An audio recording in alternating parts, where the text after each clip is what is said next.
नमस्ते दोस्तों, स्वागत है आप सभी का हमारे चैनल दिव्य भक्ति ज्ञान में। आइए आज के इस वीडियो में हम भाई दूज की व्रत कथा, पूजा विधि एवं महत्व के बारे में जानते हैं। कार्तिक मास की दूज को भाई दूज का पर्व मनाया जाता है। इसे यम द्वितीया भी कहते हैं। भाई दूज के 7 बेटों और एक बेटी की संपूर्ण कहानी के बारे में आपको बताते हैं। एक बुढ़िया माई थी, उसके 7 बेटे और एक बेटी थी। बेटी की शादी हो चुकी थी। बुढ़िया माई को एक दुख था कि उसके 7 बेटों में से 6 बेटे मर गए थे। जब भी उसके बेटे की शादी होती, फेरों के समय एक नाग आता और उसके बेटे को डस लेता था। बेटे की वही मृत्यु हो जाती और वह विधवा। इस तरह उसके 6 बेटे मर गए। 7वें की शादी होनी बाकी थी। इस तरह अपने बेटों के मर जाने के दुख से बूढ़ी माई रो रो के अंधी हो गई थी। भाई दूज आने को हुई तो भाई ने कहा कि मैं बहन से तिलक कराने जाऊंगा। माँ ने कहा ठीक है।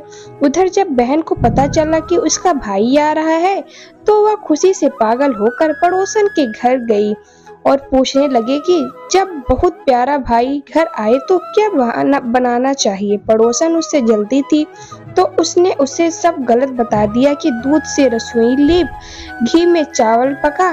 बहन ने ऐसा ही किया। उधर भाई जब बहन के घर जा रहा था तो उसे रास्ते में सांप मिला। सांप उसे डसने को हुआ। भाई बोला कि तुम मुझे क्यों डसना चाहते हो। सांप बोला कि मैं तुम्हारा काल हूँ और मुझे तुमको डसना है। भाई ने उससे निवेदन किया कि मेरी बहन मेरा इंतजार कर रही है। मैं जब तिलक लगाकर वापस लौटूंगा तब तुम मुझे डस लेना। इस पर सांप बोला कि भला आज तक कोई अपनी मौत के लिए लौट कर आया है जो तुम आने के लिए कह रहे हो। भाई ने कहा कि अगर तुझे यकीन नहीं है तो तू मेरे झोले में बैठ जा। इस पर भाई ने कहा कि अगर तुझे मुझ पर विश्वास नहीं है तो मेरे झोले में बैठ जा। सांप ने ऐसा ही किया। बहन के घर जब भाई आया तो वह बहुत खुश हुई। भाई बोला कि बहन जल्दी से खाना दे, बड़ी भूख लगी है। अब बहन खाना कैसे दे, क्योंकि पड़ोसन के बताए अनुसार दूध से लीप कर रसोई सूखी नहीं और घी में चावल पके नहीं। तब भाई ने कहा कि बहन इतनी देर क्यों लग रही है, तू क्या पका रही है। ऐसे में भाई ने बहन को पूरा तरीका बताया कि गोबर से रसोई लीप, दूध में चावल पका। बहन ने ऐसा ही किया। खाना खाने के बाद भाई को बहुत जोर से नींद आने लगी। इतने में बहन के बच्चे आ गए। बोले मामा मामा हमारे लिए क्या लाए हो। भाई बोला कि मैं कुछ नहीं ला पाया। इस पर बच्चों ने मामा का झोला ले लिया और खोल कर देखा तो उसमें सांप की जगह हीरे का हार था। अगले दिन भाई बोला कि अब मुझे जाना है, मेरे लिए खाना रख दे। बहन ने उनके लिए लड्डू बना के एक डिब्बी में रख दिए। भाई कुछ दूर जाकर थक कर एक पेड़ के नीचे सो गया। उधर बहन के जब बच्चों ने जब भूख लगी तो माँ से कहा कि खाना दे दो। माँ ने कहा कि खाना अभी बनने में देर है। तो बच्चे बोले कि मामा को जो रखा है वही दे दो। तब वह बोले कि लड्डू बनाने के लिए बाजरा पीसा था वही बचा है, चक्की में जाकर खा लो। बच्चों ने देखा कि चक्की में तो सांप की हड्डियां पड़ी हैं। यही बात माँ को आकर बताई तो वह पागल सी हो गई। भाई के पीछे भागी, सभी से पूछती किसी ने मेरा भाई देखा, किसी ने मेरा भाई देखा। तब एक ने बताया कि कोई लेटा तो है पेड़ के नीचे, देख ले वही तो नहीं। भागी भागी पेड़ के नीचे पहुंची तो अपने भाई को नींद से उठाया। भैया भैया कहीं तूने मेरे लड्डू तो नहीं खाए। तब बहन ने भाई से कहा कि मैं भी घर तक तेरे साथ चलूंगी। कुछ दूर जाने पर उसे बूढ़ी माई मिली जिसने बताया कि तेरे भाई पर संकट है, तेरे 6 भाई मर गए हैं और अब 7वें की शादी होने पर यह भी मरेगा। बहन ने बहुत प्रार्थना करने पर उस बुढ़िया से भाई के बचाने का रास्ता पूछ लिया। भाई के पास आकर बोलने लगी, तू तो जलेगा, कुटेगा, मरेगा। भाई चौंक गया, उसे सब कुछ समझ नहीं आया। इसी तरह दोनों भाई बहन माँ के घर पहुँच गए। थोड़े समय के बाद भाई के लिए सगाई आने लगी। उसकी शादी तय हो गई। जब भाई सेहरा पहनने लगे तो वह बोली, इसको क्यों सेहरा बांधेगा?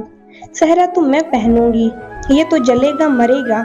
बहन ने देखा उसमें कलंगी की जगह सांप का बच्चा था। बहन ने उसे निकाल के फेंक दिया। सभी लोग बहन की तारीफ करने लगे।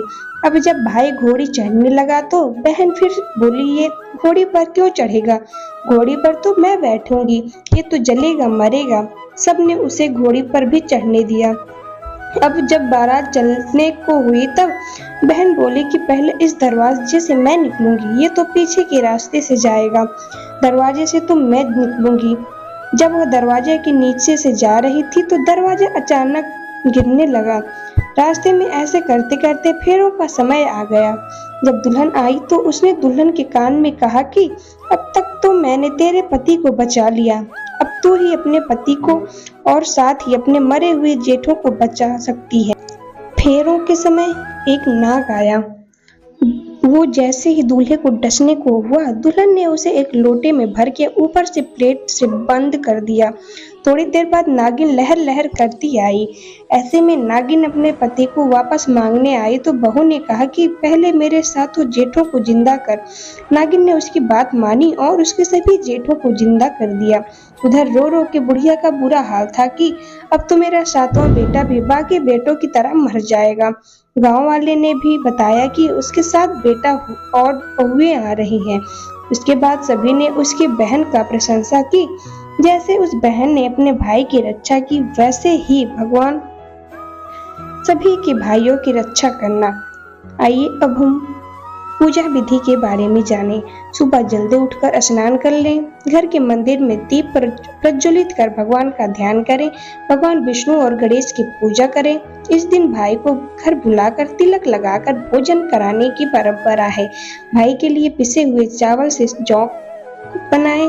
भाई के हाथों पर चावल का घोल लगाएं। भाई को तिलक लगाएं। तिलक लगाने के बाद भाई की आरती उतारें। भाई के हाथ में कलावा बांधें। भाई को मिठाई खिलाएं।